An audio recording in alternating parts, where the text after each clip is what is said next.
Изградбата на мини хидроцентрала на реката Блатешница во селото Блатец може да биде спречена, затоа што е истечен рокот во кој градежните активности требало да почнат, но досега на терен нема ништо. Таков е ставот на локалната самоуправа на Виница во врска со објектот за кој во изминатите 10 години имаше повеќе реакции од местното население. Општина Виница издала одобрение за градба, но таа може да биде одземена, зашто има соодветни законски аргументи, тврди градоначалникот Миле Петков. На 9-тата седница на Советот на општина Виница, тој потврди дека постапката е во фаза на одземање на дозволата. Одобрение за градба издадено од општина Виница 2015 година. Според законските прописи, рок за изградба на објекти од оваа категорија е 2 години. 2020 година има извршено промена на инвеститор, значи прво беше бил Енерджи Лукс од Штип, сега Енерджи Лукс од Кочани, друга фирма. 2020, значи и од тога има поменено 2 години и нема градежни активности. Тоа е констатирано со увид на лице место од страна на инспектори, градежни инспектор, после блокадата на патот кон Плачковица. Значи, овај факт дека не е започнана градбата во рок од 2 години по правоснажност на одобрението представува основ за поништување на одобрението за градба. Ние веќе сме у таа фаза, известен е и инвеститорот, денеска добиеме и повратен одговор од инвеститорот и сега ќе најверојатно ќе донесеме решение за поништување на одобрението за градба. Жителите на Блатец повеќе пати досега протестираа и го блокираа пристапот до локацијата каде што треба да се гради мини хидроцентралата на реката Блатешница. Централата е со проектирана моќност од 600 киловати, при што за неа не е предвидено да се гради брана или зафат, туку водата до турбината да се спроведува со цевковод во должина од 3 километри. Од местната заедница на Блатец тврдат дека целото село и регионот ќе имаат повеќе штета отколку придобивки од планираната инвестиција, затоа што ќе се зафаќа поголем дел од водата и ќе се прави еколошка катастрофа на тој дел од реката. Освен тоа, жителите на Блатец сметаат дека за изградбата на хидроцентралата ќе биде потребно минирање на карпите на теренот каде што треба да поминува трасата на цевководот, со што ќе се нарушат подземните текови и ќе дојде до присушување на чешмите или заматување на водата што тече од нив. Општина Кочани ги објави јавните повици за вработување во 2 проекта од програмата Општинско корисна работа, што се поддржани од UNDP и швајцарската SDC. Во проектот Заедно за работно ангажирање со скратено работно време од 3 месеци заради стекнување вештини и постепено вклучување на пазарот на труд се бараат 6 негуватели на лица со попреченост. Право на пријавување, односно учество на повикот имаат лица со попреченост, жени припадници на ромската и на останатите етнички заедници, како и лица припадници на ромската етничка заедница. За потребите на проектот придобивки за работно ангажирање со скратено работно време од 9 месеци потребни се 18 лица. Од нив 3 образовни асистенти во средно образование, педагог, психолог, социјален работник, социолог, наставник во одделенска и наставник во предметна настава.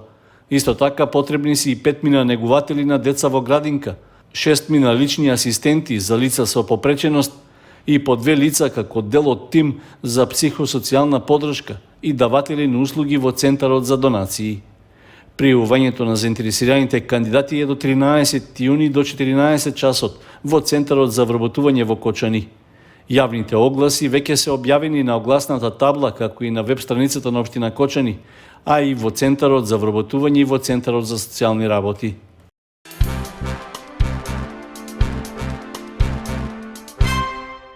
Министерството за земјоделство упати јавно известување дека се констатирани неправилности и измамнички активности од одредени лица кои им нудат на земјоделците помош за добивање под закуп на државно земјоделско земјиште. Од Министерството информираат дека ги предупредуваат правните и физичките лица кои сакаат да се стекнат со закуп на земјоделско земјиште во државна собственост, при тоа да не подлегнуваат на понуди од лица кои нудат државно земјоделско земјиште на брз начин и без спроведување на постапки пропишани со Законот за земјоделско земјиште. Необходно е заинтересираните за сите информации да се обратат до надлежната подрачна единица на Министерството.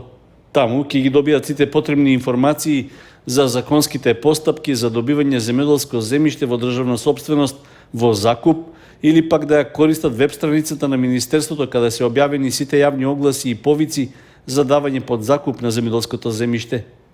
При тоа Министерството за земјоделство ја известува јавноста и земјоделските стопанства дека во изминатите месеци се забележани случаи на организирана и свесна измама на штета на правните и физички лица кои сакаат да се стекнат со право на закуп.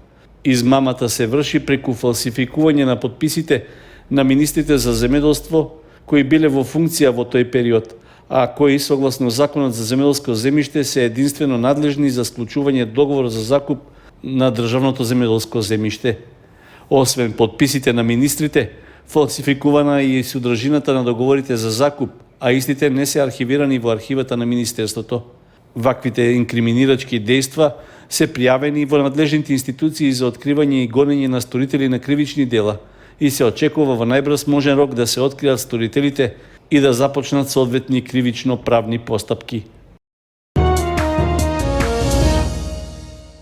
Одделението за внатрешни работи од Кочани во координација со Државниот инспекторат за животна средина до основното јавно обвинителство во Кочани поднесе кривична пријава против 44-годишниот ОТ, потоа против едно правно лице од Кочани и 22-годишниот НН во својство на одговорно лице во правното лице.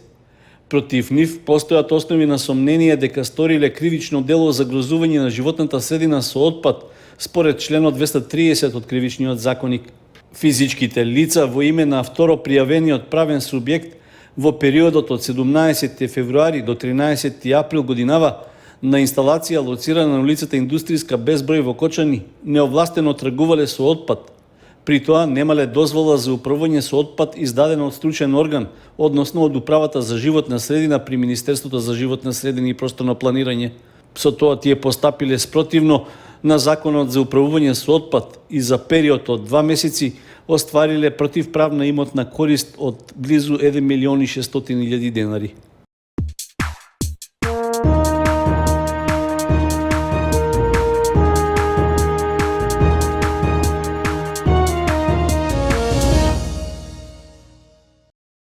Нов успех постигнаа младите фудбалери на Фудбал Старс од Кочани на државно ниво. На завршниот турнир во детската лига што се одигра во Скопје, нашата екипа го освои третото место. Ваквиот пласман на фудбалските звездички од Кочани е повеќе од заслужен, ако се има предвид дека во моментот се надпреваруваат преку 150 екипи во лигата во оваа категорија. Затоа и успехот е поголем за да се стигне до најдобрите и да се освои медал. Екипата од Кочани успеа по многу топло време да одигра машки, зрело и црсто и да го освои толку посакуваниот пехар за кој многу клубови се надеваат. Се играа полуфинални и финални надпревари. Фудбал Старс доживеа пораз во полуфиналето, а победи во малото финале. При тоа поразена екипата на фудбалскиот клуб Гостивар со резултат 4:1, а поразот во малото финале беше забележан во последните 5 минути од фудбалскиот клуб Гроздановски, кој победи со 2:0, иако дотогаш Фудбал Старс го имаше водството. Всушност, екипата на Гроздановски го освои првото место на турнирот со убедлив резултат во финалето од 7:0 против фудбалскиот клуб Фортуна. Честитки за сите млади фудбалери од генерацијата 2013 на Фудбал Старс, а особено за потврдата дека фудбалот во Кочани има добра иднина.